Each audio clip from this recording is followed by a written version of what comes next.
to the Sins Combat Network. Yesterday, the Day of Reckoning happened, an amazing card.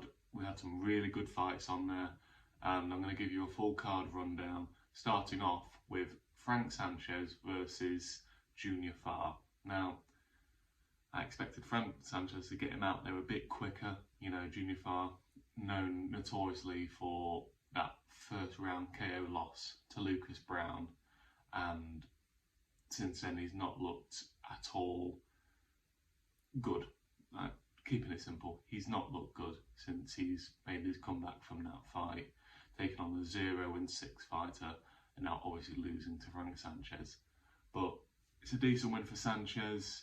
He can go on to bigger and better things. He moves up in the WBC rankings, I can imagine, from this fight.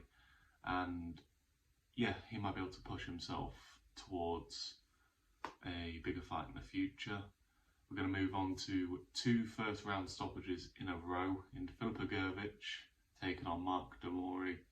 Easy work. This was just keeping him active until the likelihood of his next fight being Anthony Joshua. And it adds a name to his record. He's 17-0 now. Stat padding, basically. That's what that fight was, stat padding. But he got the win. You know, we've had a few shocks this night, and what more can I say? He's in line for an IBF world title shot, and he's definitely going to get it now, as he's got the win, and we'll see who he fights next. I will talk about it at the end of this, but we're going to move on to the next fight, which was Jai Opetaia versus Ellis Zorro.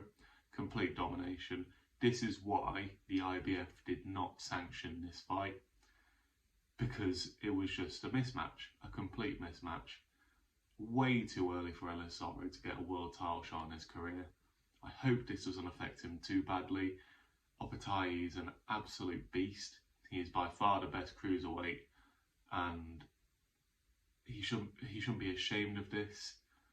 He needs to pick himself back up, get back in the gym, get a few fights together, get in there with some decent contenders and try and work his way back up to a cruiserweight title fight. But Jai Opetaia, it's going to take some doing to beat him. I mean, he looked phenomenal, absolutely phenomenal. And personally, I'd love to see him take on either Myris Bridis in a rematch, or, you know, he goes up against one of the other cruiserweight champions. Obviously, the WBC belt, you know, it's free up basically at the moment. It's held right now by nobody. Yeah, I think he should try and unify the division and potentially move up to heavyweight, because I feel like he would actually do okay at heavyweight. His style, he would match up very well against some of the top heavyweight prospects, in my personal opinion. So very impressed with Opetaia. Moving on to the next fight, and that is Agit Kabayel taking on Arslanbek Makhmedov. Now, Makhmedov before this fight was seen as a bit of like a Russian Mike Tyson, and he got exposed very badly in this fight. Agit Kabayel looked as good as he did 5 years ago against Derek Chisora, and it's such wasted potential with how little he has done, and I'm really hoping now he kicks on, pushes for a massive fight in 2024, and we can see where he's at. Obviously, he's been a 2-time European heavyweight champion of the world, beating names like Derek Chisora, as I've just said, and he's an actual decent heavyweight who just fights once a year. This is the first year since 2017 where he's had more than one fight a year. That's not good enough. I'm really hoping this kicks him on now, and he can take on a decent name. If Otto Wallin is looking for an opponent after this, that'd be a decent fight. You know, there's a lot of opponents for him to face. And if he gets a decent win, he could push for a title shot. He was supposed to, well, he was in negotiations to fight Tyson Fury before, never materialised. And yeah, I want to see what this guy does next. Arslanbek Makhmedov, he needs to take on some lower end prospects for now and get himself back in the gym, because this is a massive reset on his behalf that needs to happen. Moving on to the next fight, and it was a great fight. It's Daniel Dubois versus Jarrell Miller. Big Baby has been stopped. The drug cheat has been stopped. Daniel Dubois, nothing but applause for you. Thank you for doing that. That was for boxing, that one. He persevered, he went through hell, and he stood his ground and got a very good 10th round stoppage against Jarrell Miller. You could argue it was stopped a bit early, but for the last few rounds leading up to that, it had been one-sided domination. I think Jarrell wanted out of there. I don't think he even knew what time it was in the ring. He was just looking for a way out, in my opinion. And Dubois got a very decent win on his hands. This was very much a sink or swim fight. And yeah, I'm very impressed with him. I'm very interested to see what he's going to go do next. And yeah, even though he's, had 2 losses on the record, one to Joe Joyce, one to Usyk, he's still only 24. He is a decent prospect. He has got years to improve. We may see Daniel Dubois be heavyweight champion of the world again. We never know.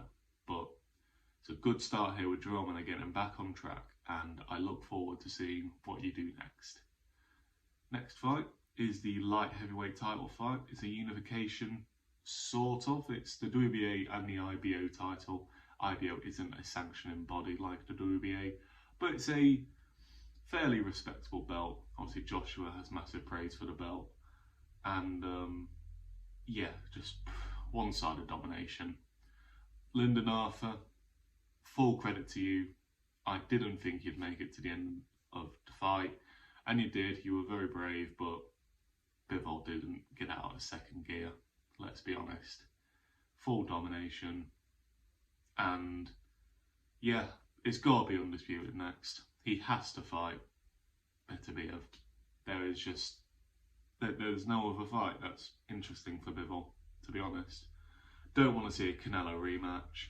I only want to see him fight Beterbiev. Or, if Callum Smith gets the win, just get the undisputed done out of the way.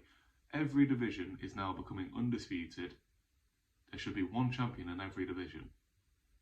Let's get that happening for the light heavyweight division as well. Been too long. Beterbiev is 38 now. Speaking of the next fight, we've just seen a 38-year-old who had a fight locked in and got upsetted by Joseph Parker. I'm talking about Deontay Wilder taking on Joseph Parker. Not in my wildest dreams did I think that Joseph Parker would get the win tonight. I must be honest. Joshua fight, there was a 2-fight deal that was signed, Eddie Hearn has revealed, and that has now been ripped up because Joseph Parker won every single second of that fight. Now, the scorecards scored it mainly 120-108. Personally, I scored it 120-107 because in that 8th round, Wilder was nearly gone. I scored that a 10-8. Pure domination, his legs were gone. And fair play to Wilder for lasting that out and making it to the end. But I think there was a stat, he threw 200 plus punches and only landed 19. He's just not a good boxer. We know what he's about. We know he's that one-hit wonder. But couldn't land tonight. And when he did land, Parker could take it. And Parker's just set himself up for a mega fight. He could call for Joshua. He could call for his best mate Fury. That one could easily be made. Could call for Andy Ruiz Jr. A big fight is coming Joseph Parker's way. This is by far the biggest win in his career. Even beating Andy Ruiz for the WBO belt, this is bigger. You gotta understand, this is much bigger. Wilder, Eddie Hearn in his comments are saying like, oh, I've always thought he was overrated.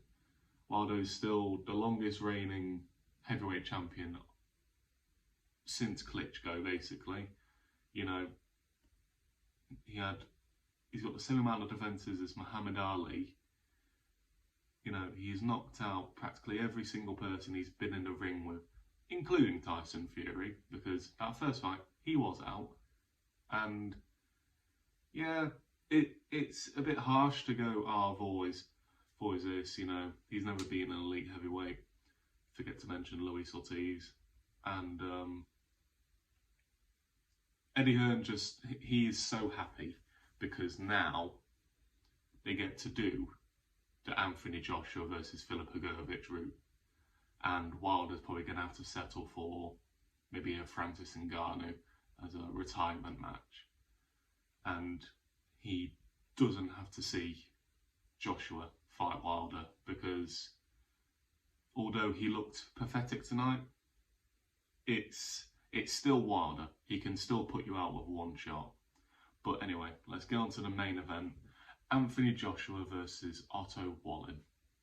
Joshua looked scary, I must be honest. That's the best I've seen Joshua since the Vladimir Klitschko fight.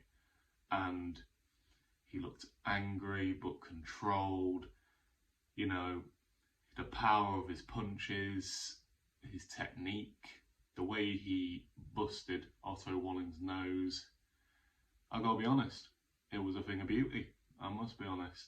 And that version of Anthony Joshua gives both Usyk and Tyson Fury hell, I must be honest. Right now is the best time to fight Tyson Fury after that fight with Ngannou. And if he's going against that version of Fury, I wouldn't be surprised if he won.